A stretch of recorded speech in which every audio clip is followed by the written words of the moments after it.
Assalamualaikum warahmatullahi wabarakatuh. Alhamdulillah pada kesempatan kali ini saya Herlan Firmansyah bisa berkesempatan untuk berbagi kembali, memberikan stimulus untuk mengkaji masalah, indikator, dan kebijakan pembangunan ekonomi. Tema ini berkaitan dengan kajian pertumbuhan ekonomi dan pembangunan ekonomi. Pada video sebelumnya saya sudah menjelaskan terkait dengan pertumbuhan ekonomi, dan kali ini bagian ketiga dari tema pertumbuhan dan pembangunan ekonomi, kita akan mengkaji tentang masalah, indikator, dan kebijakan pembangunan ekonomi. Nah, ini outline-nya yang bisa kita pelajari terkait dengan pembangunan ekonomi. Yang pertama adalah masalah-masalah yang sering muncul dalam pembangunan ekonomi. Yang keduanya adalah indikator-indikator yang menunjukkan keberhasilan dari pembangunan ekonomi. Kemudian yang ketiga, kebijakan. Kebijakan apa saja yang bisa dirancang untuk mengatasi masalah-masalah dalam pembangunan ekonomi sehingga indikator keberhasilan pembangunan ekonomi bisa muncul, bisa hadir dalam suatu proses pembangunan ekonomi di suatu negara. Nah, sebelum masuk ke materi, kita bisa menyimak gambar ini, kita bisa mengamati gambar ini. Gambar ini memberikan pesan kepada kita yang mengamatinya bahwa telah terjadi ketimpangan ekonomi.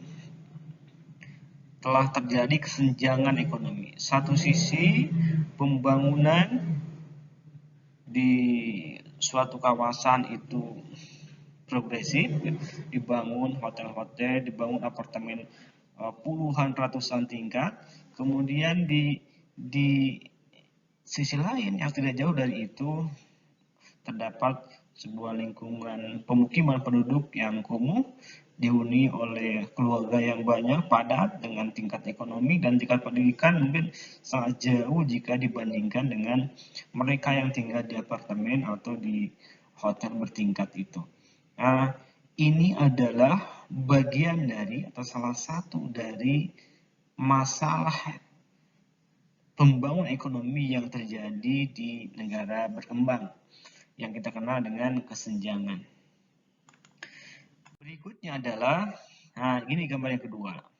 Ya, ada fenomena di mana sekelompok orang, satu keluarga, beberapa keluarga tinggal di sebuah gubuk, di sebuah rumah yang di situ sangat sederhana, bahkan di pinggirnya mungkin itu ada tempat pembuangan sampah gitu ya, TPA, TPS, dan mereka hidup sehari-hari di situ.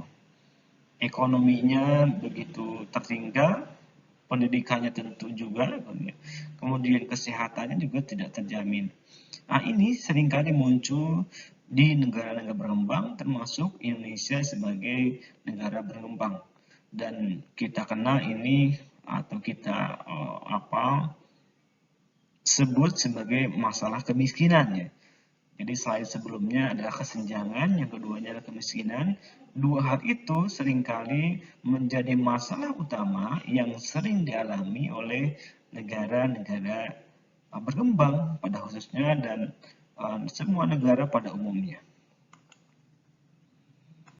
Berikutnya ini, kita coba untuk menelaah ya, apa sesungguhnya pembangunan ekonomi itu. Kalau kita kaji beberapa literatur, yang dimaksud dengan pembangunan ekonomi itu merupakan proses yang bertujuan untuk menaikkan atau meningkatkan produk domestik bruto. Ya, apa itu produk domestik bruto? Sudah dikaji dalam video sebelumnya tentang pendapatan nasional, yang bisa disimak kembali penjelasan saya di video-video sebelumnya. Jadi proses yang bertujuan untuk menaikkan, ya, mendorong meningkatkan produk domestik bruto suatu negara atau produk domestik regional bruto suatu daerah dalam jangka panjang. Jadi kalau pembangunan ekonomi nasional berarti PDB, kalau pembangunan ekonomi daerah berarti PDRB atau produk domestik regional bruto. Daerah di sini misalkan provinsi atau kabupaten kota. Nah itu apa yang dimaksud dengan pembangunan ekonomi. Ya, pembangunan ekonomi juga bisa dimaknai sebagai sebuah proses ya, yang bertujuan untuk meningkatkan PDB atau PNB ya, atau PNB. Ya, jadi bisa PDB, bisa juga PNB. Apa bedanya PDB dan PNB sudah kita kaji di pembahasan-pembahasan sebelumnya. Nah, dalam pembangunan ekonomi, kenaikan pendapatan diikuti dengan perubahan struktur sosial dan sikap masyarakat. Jadi indikator dari pembangunan ekonomi bukan hanya semata indikator-indikator yang sifatnya kuantitatif atau angka, ya. Misalkan telah terjadi kenaikan PDB dari 1 ke 9 misalkan ya. Tidak sebatas itu, tapi ada perubahan struktur ekonomi, struktur sosial. Misalkan dari agraris ke industri, perdagangan ke jasa dan seterusnya. Ada perubahan struktur ekonomi, ya. Ada perubahan struktur sosial. Struktur sosial itu bisa dilihat dari bagaimana kehidupan di masyarakat, interaksi antara masyarakat misalnya, yang asalnya masyarakat biasa, masyarakat yang melek dengan digital, melek dengan literasi digital, dengan internet misalkan, gitu ya, atau biasa dengan transaksi-transaksi non tunai yang asalnya orang biasa bertransaksi dengan uang tunai, uang kartal, ya, uang logam dan uang kertas, kemudian berubah menjadi menggunakan APMK, alat pembayaran menggunakan kartu ATM, kartu debit, kartu kredit, e-money, dan lain sebagainya.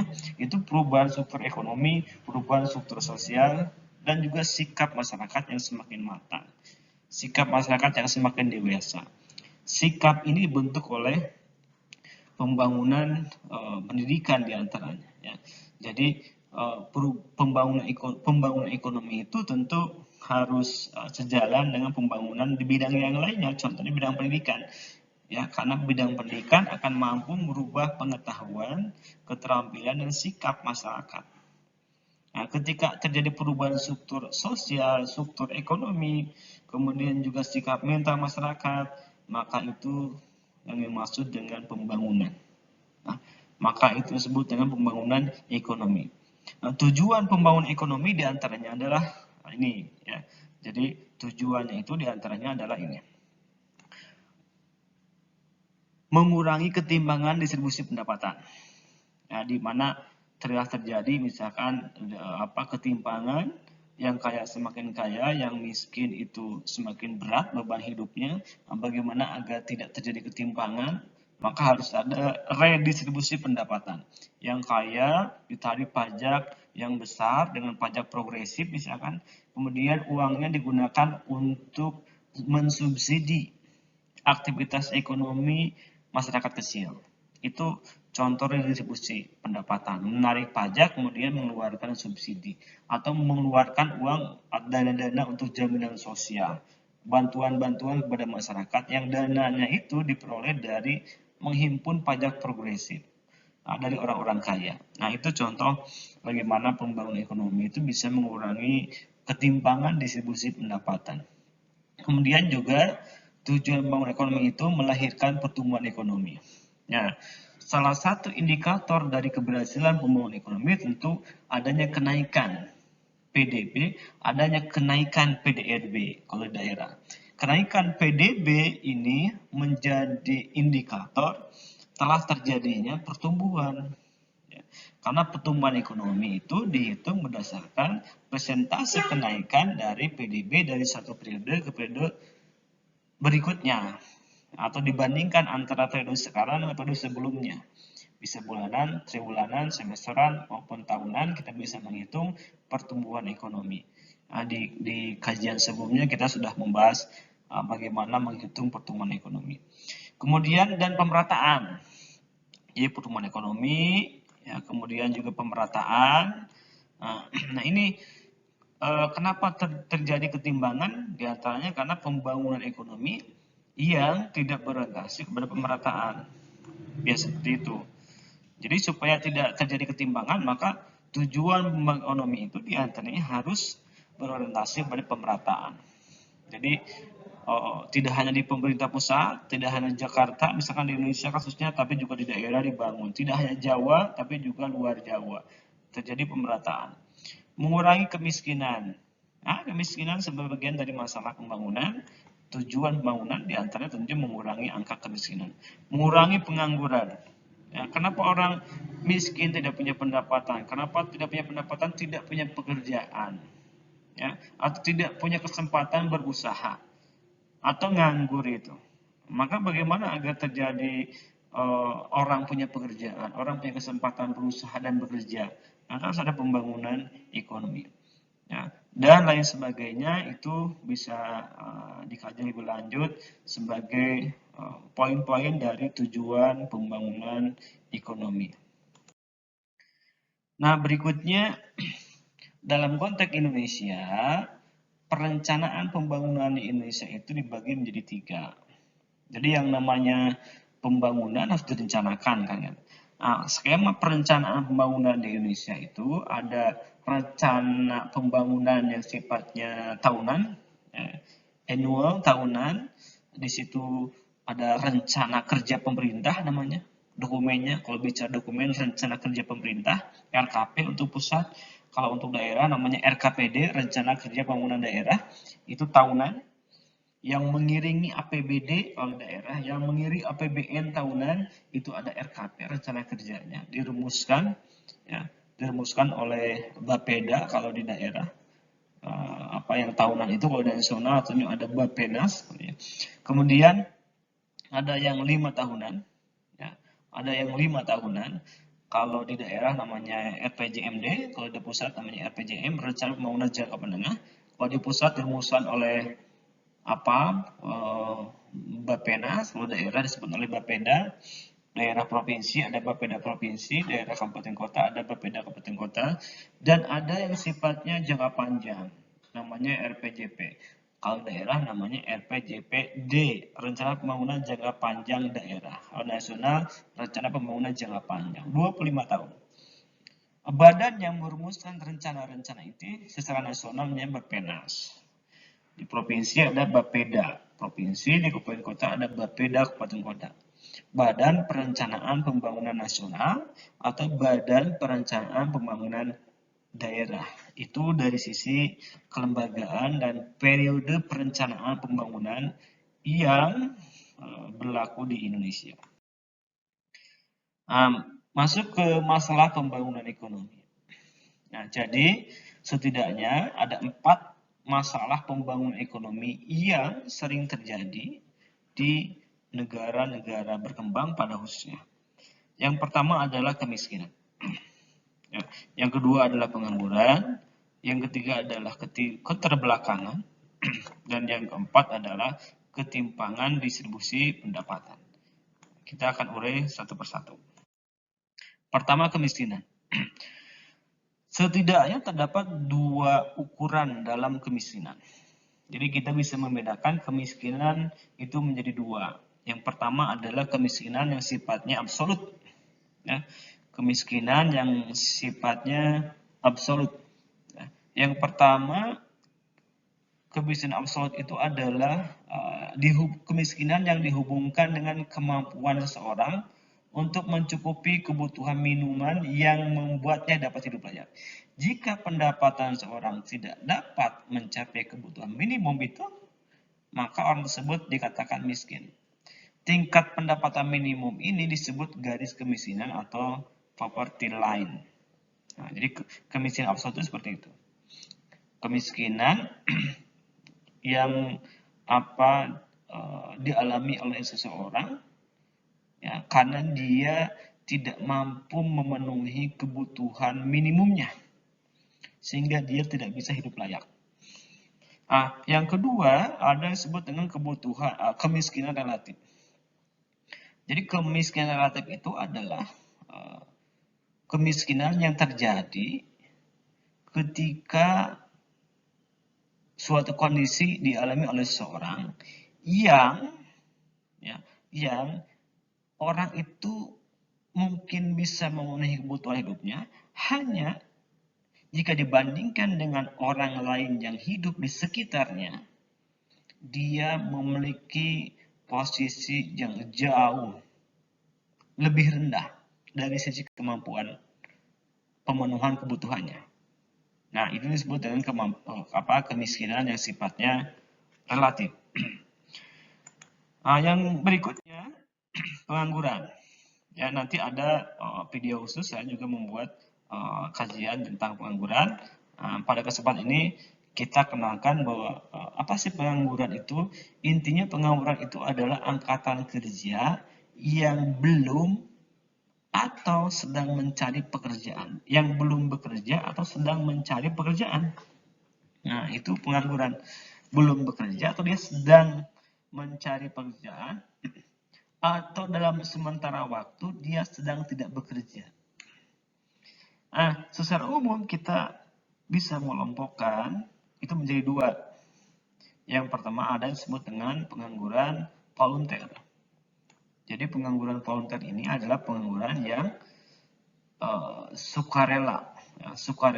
Dia menganggur karena dia sudah bisa memenuhi kebutuhan hidupnya secara layak, karena dia sudah memiliki passive income, pendapatan yang sifatnya tetap tanpa dia harus bekerja lagi, karena mungkin dia sebelumnya sudah investasi yang besar, sehingga ketika investasinya itu berkembang, dia tinggal menikmatinya. Atau karena dia menabung yang sangat banyak, akibat dari atau sebagai keputusan dari sebelumnya dia menyisihkan dananya, sehingga pada saat sekarang dia tinggal menikmati apa yang dia simpan itu, dia tabung itu. Jadi dia bisa memenuhi kebutuhan hidup minimalnya dan bisa hidup layak tanpa dia harus bekerja. Sehingga dalam konteks ketenagakerjaan dia disebut dengan pengangguran. Yang kedua ada yang disebut dengan involunteer. Kalau pengangguran involunteer itu pengangguran yang terpaksa. Dia memang tidak memiliki pekerjaan.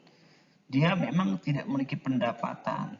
Bisa karena dia tidak punya kesempatan untuk bekerja, atau dia memang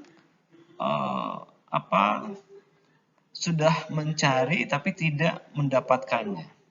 Sudah mencari tapi belum mendapatkan.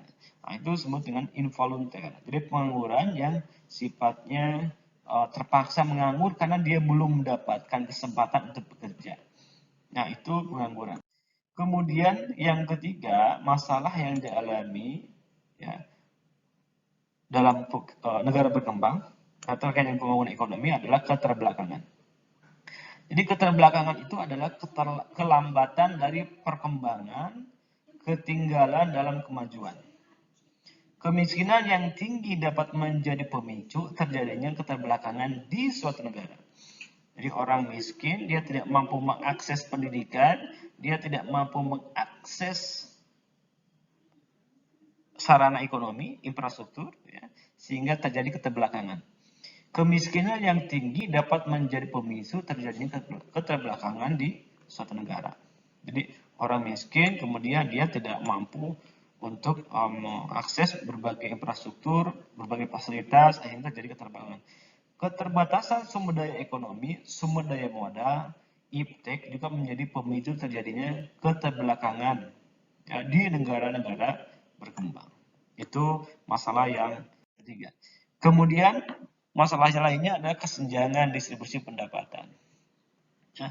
Kesenjangan adalah ketidakseimbangan atau ketidaksimetrisan, ketidakseimbangan atau ketidaksimetrisan. Itu yang maksud dengan kesenjangan. atau jurang pemisah antara si kaya dan si miskin semakin besar. Untuk memahami lebih jauh tentang kesenjangan, kita bisa mengkaji kembali apa yang dimaksud dengan kurva Loren, apa yang dimaksud dengan rasio Gini yang sudah dikaji di bagian-bagian sebelumnya atau video saya sebelumnya, bisa diamati kembali apa yang dimaksud dengan kurva Loren dan rasio Gini. Karena untuk mempelajari kesenjangan, ketimpangan, distribusi pendapatan, kita pasti tidak lepas dari yang disebut dengan kurva Loren dan indeks Gini atau rasio Gini. Nah, berikutnya kita kaji tentang indikator keberhasilan pembangunan. Dalam suatu kegiatan pembangunan ekonomi, itu kita bisa menetapkan beberapa indikator yang menunjukkan apakah pembangunan ekonomi yang terjadi itu berhasil atau tidak. Apakah pembangunan ekonomi yang sudah dilakukan itu berhasil atau tidak.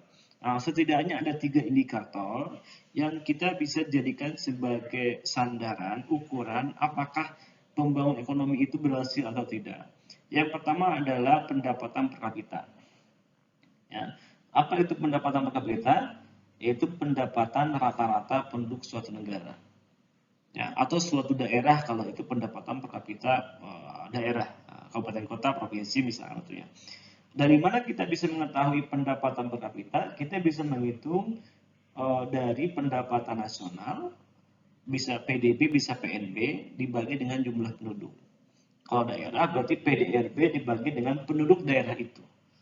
Nah, besar kecilnya pendapatan per kapita dari suatu periode ke periode yang lainnya menunjukkan adanya proses pembangunan yang berhasil atau tidak. Ketika terjadi kenaikan pendapatan per kapita, maka di situ berarti ada proses pembangunan yang berhasil. Ya, ada proses pembangunan yang berhasil.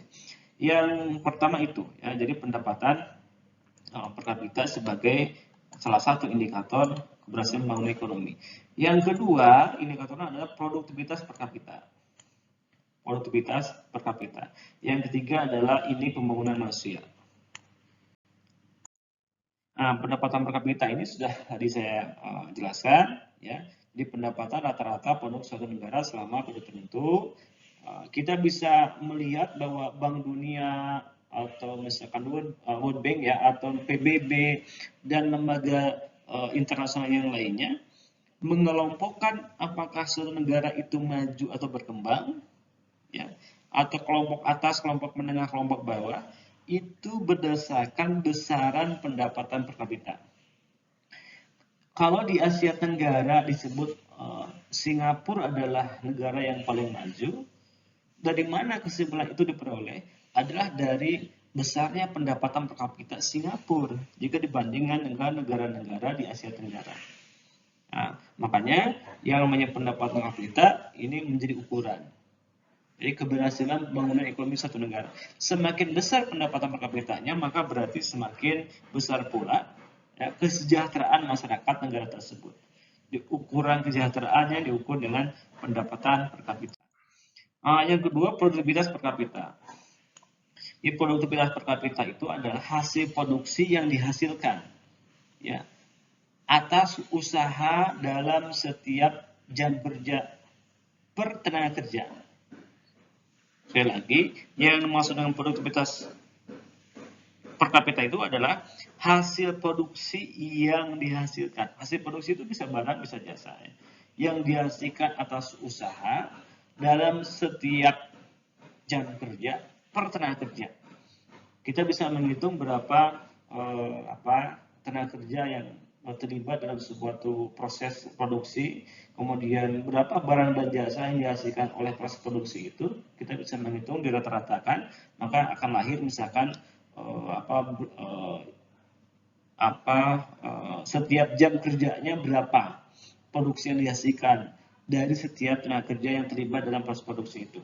Nah, itu disebut dengan produktivitas per kapita. Kalau di dunia yang hasil produksinya itu besar, kemudian bisa ekspor impor ke berbagai negara, berarti itu salah satu indikator dari bahwa produktivitas per kapitanya besar, sehingga bukan hanya memenuhi kebutuhan dari masyarakat domestik negara tersebut, tapi juga dia bisa melakukan ekspor impor ke negara yang lainnya. Kenapa? Karena produksinya banyak yang dihasilkan oleh masyarakat negara tersebut. Ya. Kalau ingin melihat berapa tinggi produktivitas masyarakat negara tersebut, kita bisa melihat dari produktivitas per kapitanya. Nah, atau kita juga bisa melihat dari PNB-nya, bukan PDB-nya, tapi PNB, produk nasional bruto. Karena kalau produk nasional bruto dia menghitung produksi barang dan jasa suatu negara yang dihasilkan masyarakatnya, yang dihasilkan warga negaranya. Ya, tidak termasuk warga negara asing yang berproduksi di negara tersebut. Kalau warga negara asing itu masuk perhitungannya adalah PDB, produk domestik bruto, gitu ya. Berikutnya ini pembangunan manusia. Nah, ini dalam konteks pembangunan sekarang itu kebanyakan negara, kebanyakan provinsi, kabupaten kota menggunakan IPM sebagai indikator keberhasilan atau kinerja dari pembangunan ekonomi baik pusat, provinsi maupun daerah. Nah, IPM itu sejak tahun 90 UNDP mengembangkan ini. Jadi IPM itu dikembangkan oleh UNDP sejak 1990. Ada 3 indikator yang menunjukkan atau yang bisa menjadi variabel penentu nilai IPM suatu daerah, suatu provinsi, suatu negara. Yang pertama adalah kesehatan. Ya, kesehatan itu dilihat dari angka harapan hidupnya, ya. Umurnya panjang, hidup sehat, itu semakin panjang angka harapan hidupnya berarti semakin baik IPM-nya dari komponen kesehatan. Yang kedua adalah rata-rata lama sekolah dan angka harapan lama sekolah. Kalau rata-rata lama sekolah, untuk yang sudah berusia 25 tahun, misalkan dia berapa rata-ratanya lama sekolahnya. Dari penduduk suatu daerah atau suatu negara yang berusia 25 tahun, rata-rata berapa lama sekolahnya. Yang kedua adalah angka harapan lama sekolah. Ya, kalau angka harapan lama sekolah bisa dilihat dari penduduk yang sudah masuk usia sekolah, kemudian kita bisa menghitung berapa angka lama sekolahnya. Itu dari aspek pendidikan. Yang ketiganya adalah aspek ekonomi. Aspek ekonomi dilihatnya dari PNB per kapitanya. Ya, PNB per kapita. Sebelumnya dihitungnya adalah PDB per kapita. Kalau sekarang BPS, Badan Pusat Statistik, yang biasa menghitung IPM secara berkala, ya, tahunan itu IPM suatu daerah, suatu provinsi dihitung oleh BPS, Badan Pusat Statistik, bisa diakses di websitenya ini website bps.go.id. Nah, di dalamnya nanti ada data bagaimana IPM setiap kabupaten kota, setiap provinsi, ya, yang menjadi salah satu indikator dari keberhasilan pembangunan ekonomi suatu negara. Nah, kalau kita lihat Bank Dunia atau World Bank ini menggolongkan negara-negara berdasarkan pendapatan per kapitanya dengan kriteria sebagaimana ada di slide nih. Ada negara-negara berpendapatan rendah, itu dilihat dari pendapatan per kapitanya di bawah 825 US dollar, ya. Jadi kalau di bawah 825 US dollar berarti dia negara dengan low income countries. Kemudian ada low middle income countries, 826 sampai dengan 3225. Kemudian ada upper middle income 3226 sampai dengan 10065, dan ada high income countries di atas tentunya. Di atas 10066. Nah, itu Bank Dunia menggunakan pendapatan per kapita untuk mengkategorikan, untuk mengelompokkan apakah negara tersebut termasuk low income atau low middle income atau upper middle income atau high income. Yang dimaksud dengan negara maju itu adalah yang high income, high income countries, ya. Nah, ini kategori Bank Dunia yang mengelompokkan negara-negara berdasarkan pendapatan per kapitanya. Nah, itu saja pembahasan kali ini. Nah, ini sebagai rekomendasi buku yang saya tulis. Di buku yang kedua ini ada materi yang saya jelaskan barusan, yaitu buku ekonomi terbitan Gerapindo yang saya tulis, ya. Demikian, terima kasih. Assalamualaikum warahmatullahi wabarakatuh.